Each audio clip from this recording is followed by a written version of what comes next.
On a winter morning in 1998 at Baikonur, Kazakhstan, aerospace history witnessed a unique event, the successful launch of the first module of the International Space Station, ISS, into orbit.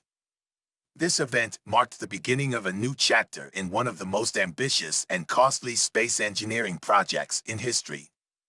Over the following decade, the United States and Russia collaborated to expand the ISS to the size of a football field. Since 2000, the ISS has continually hosted human presence, with astronauts living and working on the station without pause. This represents not only an incredible engineering feat, but also serves as a symbol of unprecedented international collaboration between the United States and Russia, something that continues to surprise many. However, this cooperation now faces potential disruption as Russia has announced plans to withdraw from the ISS project after 2024. Russia's departure could represent a significant turning point in the history of international space development, raising questions about the ISS's future and the role of other nations in maintaining and advancing the station. Before diving into the potential impacts on the space station, it's essential to discuss Dmitry Rogozin, who led Russia's space agency for 4 years and gained a reputation for his controversial and humorous tweets. Rogozin once threatened to detach the Russian segment of the ISS and let it fall onto the United States. In a moment of defiance, he even covered all international flags on one of Russia's rockets. This move reflects the tension between nations involved in the international space program, highlighting the complex political backdrop affecting even global scientific projects like the ISS. Such stances from some leaders could hasten the division between Russia and the broader international space community, especially as Russia plans to exit the ISS project after 2024. It's clear that Russia's space program has been well managed in recent years. However, Dmitry Rogozin was recently replaced by Yuri Borisov, who, within weeks of taking office, announced that Russia intends to leave the ISS and build its own space station. Borisov claimed that this decision was not politically motivated. Upon reflection, this isn't entirely unexpected. The ISS has been operational for over 2 decades, and its aging technology presents increasing challenges. One reason behind Russia's desire to withdraw is the amount of time spent on maintenance rather than scientific experiments. Updating technology on the ISS is difficult due to the high costs of transporting equipment. Some of the primary computers on the ISS date back to 1988 and have less processing power than the first PlayStation. Replacing them isn't as simple as sending a new laptop up to space. Maintaining the ISS's outdated systems also poses significant challenges. Additionally, Russia's decision to build its own station could be a strategic move to assert greater control over its space initiatives and lessen dependence on international partners. While this shift will undoubtedly involve financial and technical hurdles, Russia appears prepared to pursue this course.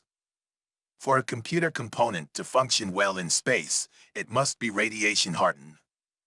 This rigorous process takes use of customization for each electronic part to protect it from the harsh radiation that bombards the ISS daily. Certifying a laptop as space-ready can take years, by which point the technology is outdated. While NASA occasionally sends laptops and iPads to the station, these devices are expected to experience malfunctions. In fact, there are over 100 laptops on the ISS, many of which are non-operational, resembling a storage room filled with stacks of old ThinkPads. Regardless, the ISS is aging, and if Russia wants to proceed and build its own space station, they should do so. However, this isn't a simple task. The ISS is a collaborative effort where each member plays a crucial role in its operations. The US provides power and most communication systems for the Russian segment, which contains critical propulsion systems. One of the most important functions of these thrusters is to periodically boost the ISS's altitude. You see, while the ISS orbits in space, it encounters traces of the Earth's atmosphere, which gradually slows the station, lowering its altitude by as much as 100 meters per day. Without intervention, the ISS would eventually deorbit and burn up upon re-entry. To prevent this, the station's Russian thrusters are fired roughly once a month to accelerate it and restore its altitude. The ISS's longevity is a testament to the synergy of advanced technology and international cooperation, and the current challenges of maintaining and upgrading its systems are merely part of the broader journey in space exploration. Should Russia choose to leave the ISS, it could open doors for new advancements but would require careful planning and preparation to ensure the safety of future missions. This process can be observed in video footage, where astronauts seem to float as the thrusters operate, though, in reality, it's the station moving around them. If Russia were to detach its segment from the ISS, the station would lose its ability to boost its altitude or avoid space debris, raising concerns about safely deorbiting the ISS when its time comes. One possible scenario is that Russia might leave its segment for US use, essentially leasing it out. This arrangement would benefit astronauts, as there are only 2 restrooms on the ISS, one of which is in the Russian segment. Even if Russia ultimately decides to separate, they would still need to collaborate with the US to manage this complex operation. Each module has intricate internal and external connections established over the years, which aren't designed for easy disassembly. Logistically, detaching the Russian segment would be highly challenging. Without connection to the US segment, Russia would lack a power source, making independent operation unfeasible. This is why Russia has announced plans to launch its own space station around 2028. Of course, Russia isn't new to space stations.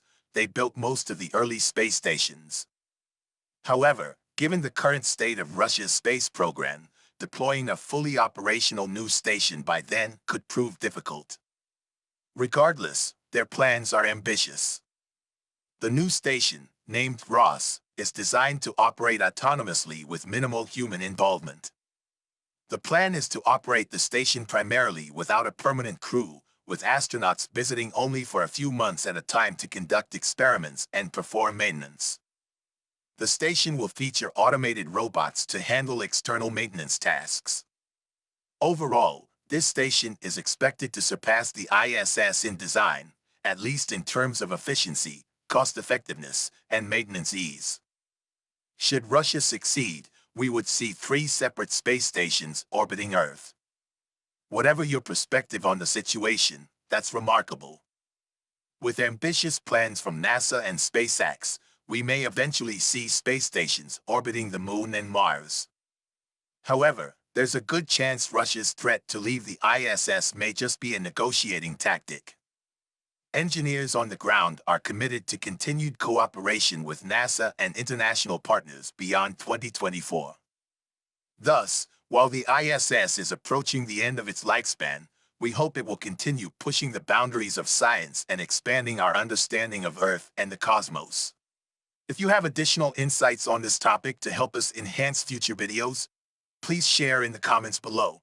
Thank you for watching, and don't forget to like and subscribe to support our channel and stay updated on the latest from Universe X. We appreciate every bit of support and look forward to bringing you more quality content.